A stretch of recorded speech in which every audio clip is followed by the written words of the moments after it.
할렐루야. 거룩한 주일 저녁 예배 오신 성도님들을 주님의 이름으로 환영하고 축복합니다. 이른 새벽부터 이 저녁 예배의 시간까지 하나님께서 충만한 은혜로 함께해 주시는 줄로 믿습니다. 최근에 많이 쓰는 말 중에 챗 GPT라는 말을 한 번쯤 들어보셨을 것입니다. 전 세계 사용자가 2억 명을 넘어섰고 국내 이용자 수는 정확히 파악되지는 않았지만 젊은 사람들을 중심으로 굉장히 빠르게 확산되고 있습니다. 이 챗 GPT는 학습된 대화형 인공지능이라고 해서 대화하는 방식으로, 채팅하는 방식으로 스마트폰과 인터넷을 통해서 무엇이든 질문하면 대답을 해주는데, 그 대답 수준이 네이버 검색에서 나오는 그런 수준이 아니라 아주 전문적이고 체계적인 지식으로 그 대답을 해주고 있습니다. 그리고 학습형이고 지능형 AI이기 때문에 이 시스템은 계속해서 스스로 학습하는 능력을 갖추고 있습니다. 그래서 어제의 대답이 다르고 오늘의 대답이 다르고 그리고 내일의 대답이 다릅니다. 인터넷 공간에 올라온 모든 정보를 수집하고 분석해서 답을 내놓기 때문에 요새 대학교에서 이게 골머리라고 합니다. 학생들이 챗 GPT를 이용해서 레포트를 제출하고 있기에 교수들이 이게 AI가 한 건지 인공지능이 한 건지 학생들이 한 건지 구분해낼 수가 없다고 합니다. 이것을 지금 무료로 사용하고 있는데, 무료로 사용하면 A4 한 반장 정도의 답을 해주고, 이것을 유료로 한 달에 20불 정도, 약 26,000원 정도 지불하면 논문 수준의 답을 얻을 수 있다고 합니다. 최근에는 독일에서 챗 GPT 목회자가 등장을 해서 예배 인도를 했습니다. 독일의 바이에른 주의 성 바울 교회에서 챗 GPT가 40분 동안 설교하고 기도하고 찬송하는 등 예배를 이끌었습니다. 이 챗 GPT는 AI, 인공지능이니까 아바타를 내세웠는데, 그 아바타가 수염을 기른 흑인 남성의 모습이었습니다. 대형 스크린에 그 흑인 남성이 나타나서 설교를 하는데, 이 아바타는 무표정한 얼굴과 단조로운 목소리로 이렇게 첫 인사를 전했습니다. 올해 독일 개신교 교회에서 최초의 인공지능으로 여러분에게 설교하게 돼서 큰 영광이라고, 이렇게 시작을 했습니다. 그러면서 이런 내용의 설교를 했는데, 과거를 뒤로하고 현재의 도전에 집중하며 죽음에 대한 두려움을 극복해서 예수 그리스도에 대한 믿음을 잃어버리지 마십시오 라고 설교했다고 합니다. 그의 설교를 들은 성도들의 반응은 반반으로 갈렸는데, 이쪽에서는 신선했다, 은혜 받았다 라고 말하기도 하고, 반면에 너무 건조했고 감정 없는 말들만 쏟아냈다 라고 평가절하하기도 했습니다. 아직은 시작 단계이지만 이 AI가 인간의 감정도 배우고 목소리 톤도 따라하고 역사상 수많은 위대한 설교자들의 자료를 모아 또 그것을 모방한다면 아마 지식적인 측면에서는 이 AI와 챗 GPT를 따라갈 수 없을 것입니다. AI 등장과 발전, 또 챗 GPT의 발전으로 말미암아 각 분야에서는 이것을 어떻게 활용할 것인가, 경제와 사업, 개인의 비즈니스에서, 또 정치와 복지 분야에서, 또 교육에서 어떻게 활용할 것인가, 무수히 많은 책들이 나오고 연구가 진행되고 있습니다. 우리의 인간의 발전이 그렇듯 인공지능의 발달은 우리에게 편리함을 가져다 주기도 하지만 동시에 많은 사람들의 일자리를 위협하기도 합니다. 그래서 어떻게 활용하느냐에 따라서 득이 될 수도 있고 또 독이 될 수도 있는 것입니다. 어쨌든 이 AI와 챗 GPT는 우리의 삶에 굉장히 많은 부분에서 많은 역할을 차지하게 될 것을 우리는 부정할 수 없습니다. 일찍이 미국의 감리교 목사님이셨던 E.M. 바운즈는 19세기 중반에 활동했었는데, 산업혁명이 일어나고 세상이 급속도로 변화될 때 그 중심에 활동하셨던 분입니다. 기계들이 많이 만들어지고 철학과 경제, 특별히 자본주의가 많이 형성되고 그에 따라 각종 제도와 시스템이 발전하던 시기에 교회들도 큰 위기를 느끼게 됩니다. 위기의식을 가지면서 어떤 기계와 시스템을 우리 교회에 도입해야 하는가, 어떤 방법과 프로그램을 도입해야 우리가 시대에 뒤떨어지지 않고 복음을 전할 수 있을까, 그런 고민을 하던 때였습니다. 그 시대에 이엠 바운즈 목사님은 기도의 능력이라는 책에서 이런 이야기를 전합니다. 오늘날 교회가 필요로 하는 것은 더 많은 기계나 더 좋은 기계, 새로운 조직, 기발한 방법도 아니다. 교회가 필요로 하는 것은 성령이 쓰실 수 있는 사람, 즉 기도의 사람, 기도에 능한 사람이다. 성령은 방법을 통해서 흘러나오지 않고 사람을 통해서 역사하신다. 성령은 기계에 임하지 않고 사람에게 임한다. 성령은 계획에 기름 붓지 않고 사람에게, 그것도 기도의 사람에게 기름을 부으신다. 이것을 동일하게 AI와 챗 GPT에 적용해 볼 수 있을 것입니다. 오늘날 교회가 필요로 하는 것은 좋은 AI나 더 좋은 챗 GPT나 새롭고 기발한 인공지능이 필요한 것이 아니다라는 겁니다. 교회가 필요로 하는 것은 예나 지금이나 성령이 쓰실 수 있는 사람, 기도의 사람, 기도에 능한 사람입니다. 성령은 AI나 챗 GPT에 임하는 것이 아니라 오직 하나님의 형상으로 지음받은 사람에게 임하시고 기도의 사람에게 기름을 부어주신다라는 겁니다. 오늘 본문을 보면 예수님께서 제자들에게 어떻게 기도해야 하는지 알려주시는 그런 장면입니다. 예수님은 습관을 따라 기도하셨는데 이날도 한적한 곳에서 기도하시고 제자들에게 왔습니다. 그때에 한 제자가 예수님께 물어봅니다. 요청합니다. 주여, 요한이 자기 제자들에게 기도를 가르친 것과 같이 우리에게도 가르쳐 주옵소서. 그 말씀을 들으시고 예수님이 즉각 대답하십니다. 너희는 기도할 때에 이렇게 하라. 너희는 기도할 때에 이렇게 하라. 그렇게 하면서 주기도문을 알려주시고 또 여러 가지 기도의 방법들을 알려주십니다. 오늘 말씀을 통하여 예수님께서 가르쳐 주신 기도에 대하여 함께 생각해보고 은혜 나누기를 원합니다. 첫 번째로 먼저 그의 나라와 그의 의를 구하는 기도입니다. 먼저 그의 나라와 그의 의를 구하는 기도입니다. 2절입니다. 예수께서 이르시되 너희는 기도할 때에 이렇게 하라. 아버지여, 이름이 거룩히 여김을 받으시오며 나라가 임하시오며 우리에게 날마다 일용할 양식을 주시옵고 우리가 우리에게 죄 지은 사람을 용서하오니 우리 죄도 사하여 주시옵고 우리를 시험에 들게 하지 마시옵소서. 주기도문의 짧은 버전이죠. 마태복음에는 주기도문이 조금 더 길게 기록되어 있고 우리가 늘 암송하고 고백하는 주기도문은 마태복음의 주기도문입니다. 그러나 이 마태복음에 기록된 주기도문과 누가복음에 기록된 주기도문 동일한 내용입니다. 그 기도의 중심이 똑같습니다. 예수님께서 가르쳐 주신 기도, 이 주기도문의 가장 중심이 되는 기도는 이 땅에 하나님 나라가 이루어지기를 원한다라는 그런 기도입니다.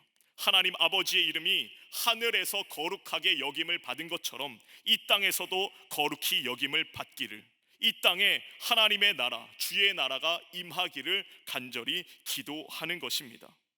하나님의 나라가 이 땅에 실현되기를 구하는 기도, 그것이 주기도문의 핵심이자 중심이고 또 그 하나님 나라를 이 땅에 실현하면서 살았던 것이 예수님 공생의 사역의 핵심 사역이었습니다. 예수님은 공생애를 시작하시면서 가장 먼저 이렇게 말씀하셨습니다. 마태복음 4장 17절에 회개하라, 천국이 가까이 왔느니라. 천국은 하나님의 나라입니다. 마가복음 1장 15절에 때가 찼고 하나님의 나라가 가까이 왔으니 회개하고 복음을 믿으라. 사랑하는 성도 여러분, 예수님께서 이 땅에 오심으로 말미암아 하나님의 나라는 이미 시작된 줄로 믿습니다.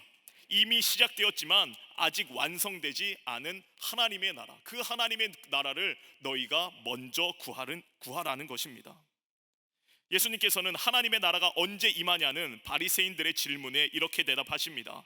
하나님의 나라는 볼 수 있게 임하는 것이 아니요 또 여기 있다 저기 있다고도 못하리니 하나님의 나라는 너희 안에 있느니라. 우리 안에 하나님의 뜻이 이루어지고 하나님의 통치가 있으면 거기서부터 하나님의 나라가 시작되는 것입니다. 그러기에 가장 작게는 우리 가정에서, 또 속회에서, 선교회에서, 교회 공동체 내에서 하나님 나라는 시작되고 하나님 나라가 이루어지는 것입니다. 그러기에 이 땅에 살아가는 모든 백성들이 하나님만이 만왕의 왕 되심을 선포하고 고백하고 그 앞에 엎드릴 때에 이 땅 가운데 하나님의 나라가 이루어지게 되는 것입니다. 그래서 그것을 먼저 구하는 것, 먼저 그의 나라와 그의 의를 구하는 것입니다. 마태복음에서 말씀하신 것처럼 먼저 그의 나라와 그의 의를 구하면 이 모든 것을 너희에게 더하시리라 말씀해 주십니다. 우리가 염려하는 모든 것, 걱정하는 모든 것 하나님이 책임져 주신다라고 말씀하십니다.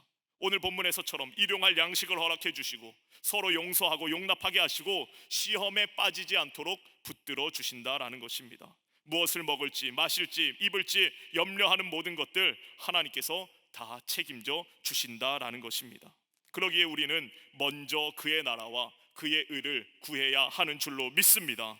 주기도문은 예수님께서 우리에게 가르쳐 주신 가장 완벽한 기도이자 완전하고도 온전한 기도입니다. 그래서 우리는 예배 때마다 모임 때마다 주기도문으로 함께 기도를 고백하는 것입니다.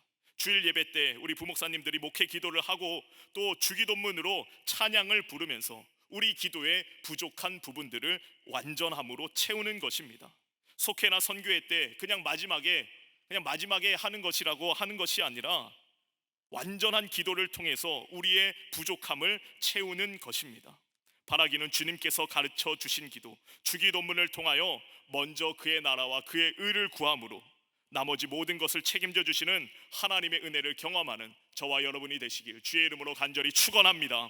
두 번째는 간절함이 기도 응답의 비밀이라는 것입니다. 간절함이 기도 응답의 비밀입니다. 예수님은 너희는 이렇게 기도하라 말씀하신 후에 한 이야기를 전해 주십니다. 어떤 사람이 있는데 밤중에 친구가 와서 떡 3덩이를 달라라고 요청합니다. 내 친구가 여행 중인데 우리 집에 놀러 왔습니다. 우리 집에 유숙하러 왔는데 집에 대접할 떡이 없으니 너가 좀 대신 떡을 줄 수 없겠냐라고 밤중에 가서 요청하는 겁니다. 그때 친구가 나를 좀 괴롭게 하지 말아라. 문이 이미 닫혔고 아이들이 나와 함께 침실에 누웠으니 일어나서 너에게 줄 수 없노라 라고 설마 이렇게 대답하겠느냐? 이렇게까지 대답하지는 않을 것이다 라고 예수님이 말씀하십니다. 그러면서 하시는 말씀이 8절에 비록 벗됨을 인하여서는 일어나 주지 아니할지라도 그 간청함을 인하여 일어나 그 요구대로 주리라 라고 말씀하십니다.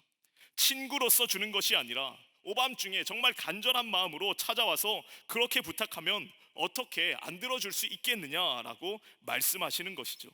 이어서 9절에 말씀하십니다. 구하라 그러면 너에게 주실 것이요 찾으라 그러면 찾아낼 것이요 문을 두드리라 그러면 너에게 열릴 것이니 구하는 이마다 받을 것이요 찾는 이는 찾아낼 것이요 두드리는 이에게는 열릴 것이니라.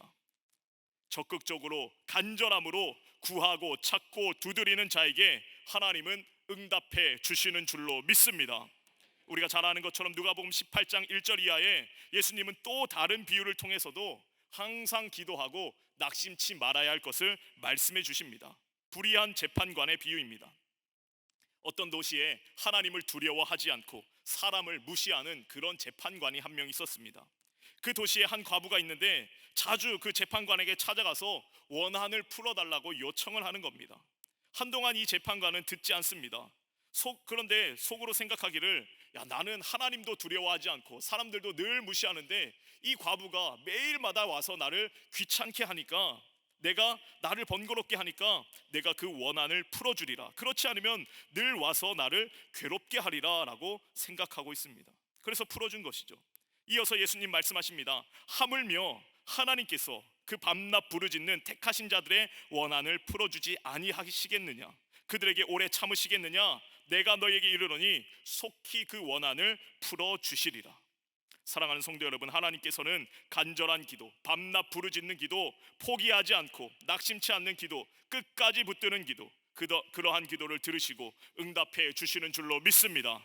창세기 32장을 보면 야곱이 하나님께 간절히 매달리는 장면이 나옵니다. 형 에서와의 만남을 앞둔 야곱, 약복강가에서 천사의 허리춤을 붙들고 밤새 씨름을 합니다.